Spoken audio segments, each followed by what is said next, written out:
Hello বন্ধুরা, তোমরা সবাই কেমন আছো? চলে এলাম আমি আমার আরেকটি ভিডিও নিয়ে। ভিডিওটি শেষ অবধি দেখার অনুরোধ রইল। যাদের যাদের আমার ভিডিও ভালো লাগছে তারা অবশ্যই একটা লাইক অ্যান্ড শেয়ার করে দিও। আর যারা যারা এখনও আমার চ্যানেলটি সাবস্ক্রাইব করোনি তারা অবশ্যই সাবস্ক্রাইব করে দিয়ে নোটিফিকেশান বেলটা অল করে দিও। যারা যারা আমাকে ব্যক্তিগতভাবে মেসেজ করে আমাকে লিখেছো যে আমার এই ন্যাচারাল ভিডিওগুলো তোমাদের ভালো লাগছে, তাদেরকে, যারা লাইক শেয়ার করেছো তাদেরকে, আর যারা সাবস্ক্রাইব করেছো তাদের সকলকে আমার তরফ থেকে অনেক অনেক অনেক ধন্যবাদ। এবং যারা যারা এই মুহূর্তে আমার এই ভিডিওগুলো দেখছো তাদেরকেও আমার তরফ থেকে অনেক ধন্যবাদ। এবার আমি সমস্ত ভোগ রান্না করার যে সবজিগুলো সেগুলো এখানে ধুয়ে নিচ্ছি। তার সাথে যে সবজিগুলো ছিল সেগুলো আমি কেটে নিয়েছি। কাকিমা ভোগটি রান্না করবে, আর দায়িত্বে ছিল আমার সমস্ত বোতলগুলো জল ভরার। তো আমার অবস্থা তোমরা দেখতেই পাচ্ছ ভিডিওতে। তো এখানে কাকিমা সব রকম সবজি যেগুলো ভাজা হবে সেগুলো ভাজার জন্য এখানে কেটে ধুয়ে নিয়েছে। আর তোমরা সকলেই কম বেশি জানো যে লোকনাথ বাবার পুজোয় আসল ভোগ হলো এই বাল্যভোগটি। এই বাল্যভোগ ছাড়া লোকনাথ বাবার পুজো সম্পন্ন হবেই না। প্রথমেই তাকে বাল্যভোগ দিয়ে দেওয়া হয়েছে, যেহেতু খুব সকাল সকাল বাল্যভোগের সময়সীমা ছিল। সেখানে কাকা আগে বাল্যভোগটি নিবেদন করে নিয়েছে।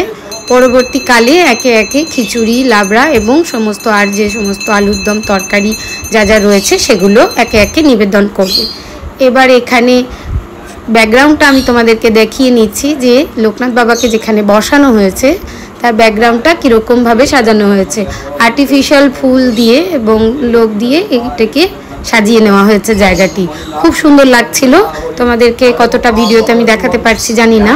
এবং লোকনাথ বাবা যে বসেছিল তার সামনে শিবলিঙ্গ এবং একদম সামনে ছোট্ট করে রাখা ছিল রামকৃষ্ণদেব ও সারদা মায়ের ছবি। সাইডে ছিল শ্রীকৃষ্ণের একটি ছবি। আর কাকাই পুজো করে, তোমরা সবাই কম বেশি জানো। এখানে ঠাকুর তার লেবার নিয়ে চলে এসেছিল, আর সেগুলো কাটা সব রেডি করছিল তারা। এবং এখানে টমেটো কাটা রয়েছে চাটনির জন্য, এবং কিছুটা আমও রয়েছে, আমের চাটনি হবে। এখানে রুহি রানী দাদুর কোলে আদর খেতে ব্যস্ত ছিল আর হাঁ করে সকলকে তাকিয়ে তাকিয়ে দেখছিল। আর এরপর একে একে খিচুড়ি এবং চাটনি, পায়েস যা যা ভোগে ছিল সমস্ত কিছু নিবেদন করা হয়ে গেছিলো। এখানে ঠাকুরের আরতিও হয়ে গেছিলো। এত কম জায়গা থাকায় আমি আরতিটি তোমাদের সঙ্গে শেয়ার করতে পারিনি, কিন্তু আরতি হয়ে যাওয়ার পরে ভোগ নিবেদন করা হয়ে গিয়েছিল এবং ভোগগুলোকে আমি একদম সামনে থেকে তোমাদের সঙ্গে শেয়ার করছি। তোমরা আমার ভিডিওর দরুন এবং ভোগ দর্শন করে নাও। এখানে কাকা পুজো শেষের দিকে প্রায় করছিল, আর তারপরেই আমাদের খেতে বসে পড়েছিলাম আমরা। তো এখানে আমার জায়ের মা, ইনি আমার দেয়ান হন সম্পর্কে, এই আমার দেওর এবং কাকিমা সবাই খেতে দেওয়ার সময় ছিল। আর এই আমার বান্ধবী দিদি, যেটা হলো সুজাতা দি।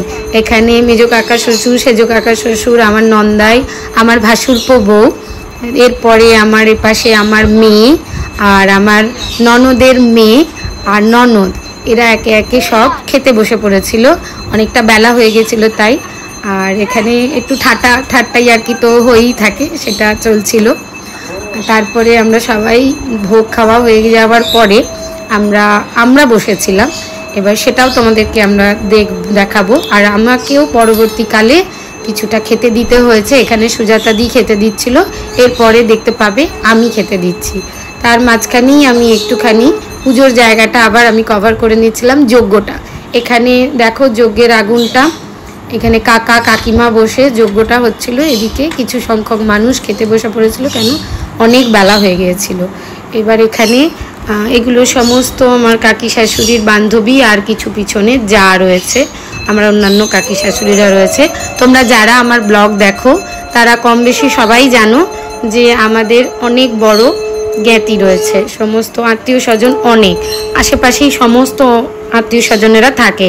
তাই আমার কাকা শ্বশুর, কাকি শাশুড়ি, ননদ, নন্দাই, দেওর এগুলোর কোনো অভাব নেই। যারা আমার ভিডিও দেখো তারা বুঝতেই পারো আমি সমস্ত ভিডিও ফ্যামিলি রিলেটেডই ম্যাক্সিমাম তোমাদেরকে দিয়ে দেখিয়ে থাকি। আমার মেন যে ব্লগটা রয়েছে সব ফ্যামিলি রিলেটেড ভিডিওই তোমরা পাবে। কিন্তু এখানে এবার আমি চলে এলাম সবাইকে খাবার দিতে। বাকি পরিবেশনটা আমি ম্যাক্সিমাম করে থাকি। এখানে আমার যা এবং আর একটি খুঁড়তুতো যা এবং আর এক খুড়তুতো দেওর সমস্ত এরা খেতে বসে পড়েছিল। এখানে বান্ধবীর ছেলে ছিল, বান্ধবীর হাজব্যান্ড, বান্ধবী সবাই এরা খেতে বসেছিল এবং ভোগ আমি যতটা সম্ভব সকলকে সমানভাবে খেতে দিয়ে দিচ্ছিলাম।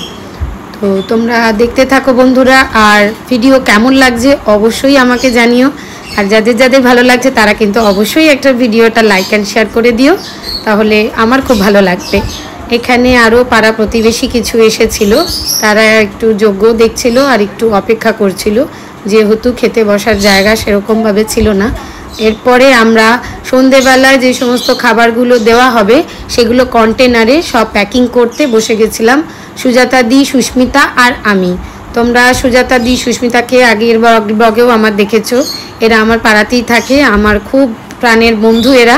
তো আমরা সবাই মিলে এখানে পুরো কন্টেনারগুলো রেডি করে রাখছিলাম, কেন সন্ধেবেলা আর দেওয়ার সময় পাবো না। আজ তাহলে এই অবধি, আবার আসবো নেক্সট কোনো ব্লগ নিয়ে। সবাই ভালো থেকো, সুস্থ থেকো, টাটা।